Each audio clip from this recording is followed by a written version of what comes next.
Introducing Comprehensive Health. So this is a natural supplement that has lion's mane, turkey tail, as well as cordyceps. So what this is doing is it's helping with inflammation. It's also a natural immune booster. It should be helping to replace a lot of your vitamin supplements, because mushrooms, they're not just mushrooms, right? They also have tons of nutrients in them that really help us to function at an optimal level, not only with our brain, but also with our bodies. So check out Comprehensive Health if you're looking for a multivitamin aspect. Comprehensive Health is really, really good for overall health.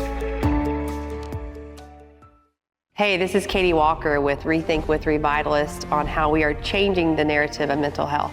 I'm excited to let you know that we are now doing something called 22 Raw, to where we sit down with veterans. We have 22 real-time conversations, raw video, raw verbiage, talking about real-time issues that veterans need to hear. So I hope you enjoy listening to all of these amazing leaders being vulnerable in this space, helping to make the change that's needed. Thanks for watching.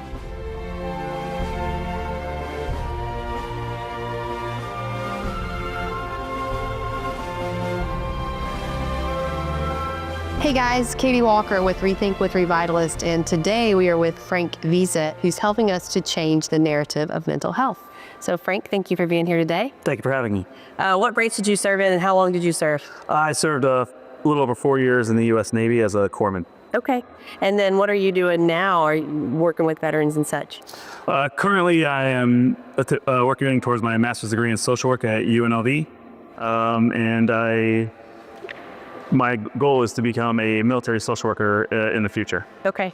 So knowing that, what you're doing now and also being in the military, what did you see that veterans, what gap did you notice with veterans that maybe weren't being properly supported from a mental health perspective in the military or outside of the military? I'd say there would probably be thinking from my perspective, a little more attention to therapeutic services rather than just medication. You know, not that the correct medication, when taken correctly, doesn't have some benefits. But I think that I've seen that like for a lot of things, like pills just thrown at it.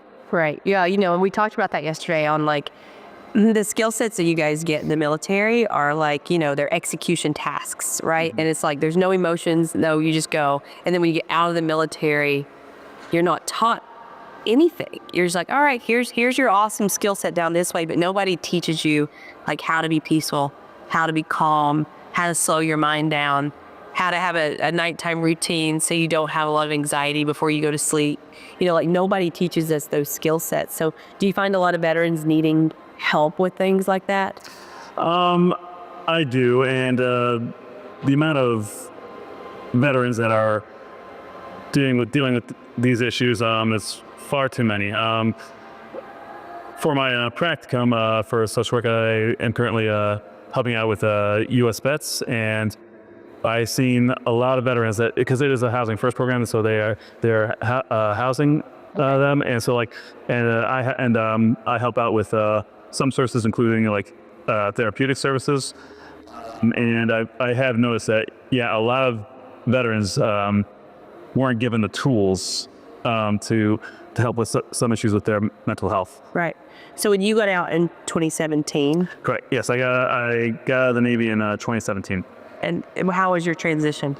It was a little bit rough at first. I went through between the time I got out and the time I started going to school, which was like, between 2 and 3 months, it was like a very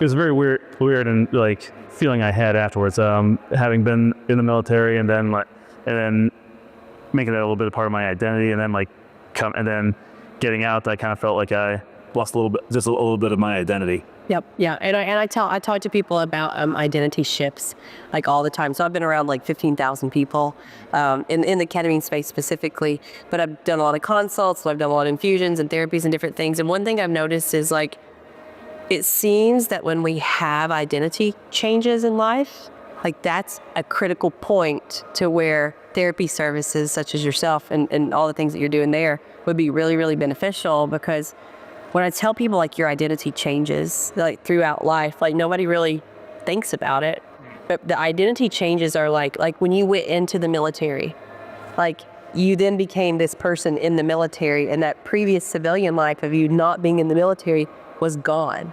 So now you're in the military and you have all this structure and you have this new world that they've taught you to live in. And then your identity changes again when you leave the military. So it's like you're not going back to a civilian world. You're going as a trained warrior back into a civilian world. And it's very, very different. And, a lot of times people don't get those tools.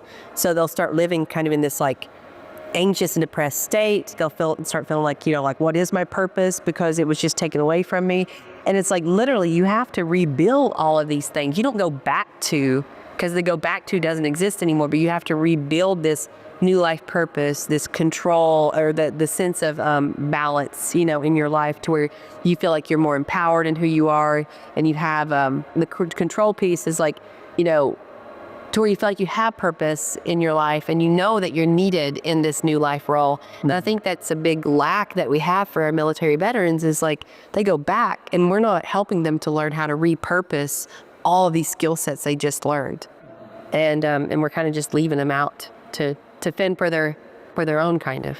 Yeah, it's something I've seen like a lot of, and shouldn't be any surprise that when you teach them one way and then like send them out to the world like that has a different view set, it's not surprising that at least some veterans struggle. Absolutely, yeah. So what would you tell somebody, in the military world when you got out in 2017? What would have been something that you wish you had available to you then? I wish I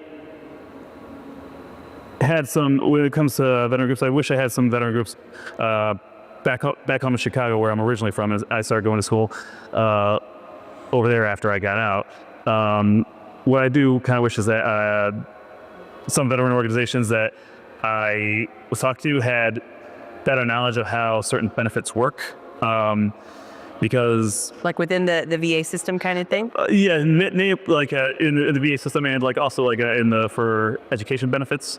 If I knew when I got out what I know now, I would have handled my education benefits way differently. Okay. So if you're a veteran and you're looking to get out of the military, or you have a family member who's getting ready to get out of the military, what would you tell them if they're looking for the education piece? Like, where would be a good place for them to go? Well, if they intend to like go to school, number one would be to just visit the vet center there. A lot of universities have veteran centers. Some are better than others, but there's they have people there that can educate you on the benefits that you have. I would also just check in with like a local VSO. They can also help out with benefits when it comes to filing for disability claim, or even also education benefits and many other things. Okay. And then what would you tell a veteran today, like from a mental health perspective, if somebody's out there struggling? I say even if you don't feel you're struggling or not, you can just, I would recommend that they would get therapy anyway. Some people there's a saying I have that like, people say that like, I don't need to get therapy because I don't feel any certain way. I tell them, so do you only brush your teeth when they're hurting? So. I love that. Yeah, because it's maintenance. It's just like brushing your teeth is maintenance, washing your face is maintenance. It's learning skills that you don't have.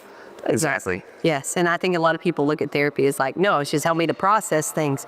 No, therapy helps you with skill sets that you don't have so you can move forward with a higher quality of life. Absolutely. Yeah. Well, thanks, Frank, for being here. I really appreciate your time. Thank you very much for having me. Yeah. Appreciate it. Okay, thank you, sir. Thank you. Thank you for watching this episode. I hope that it brought you some insight and some impact into your life. For more on Revitalist, check out revitalist.com. Be sure to subscribe to this, as we are going to continue to change the narrative on mental health by bringing in a whole facet of groups in order to help address this global mental health crisis that we are all feeling. So thank you so much to the partners that were on this episode, and to get more information about them, please click on the links below.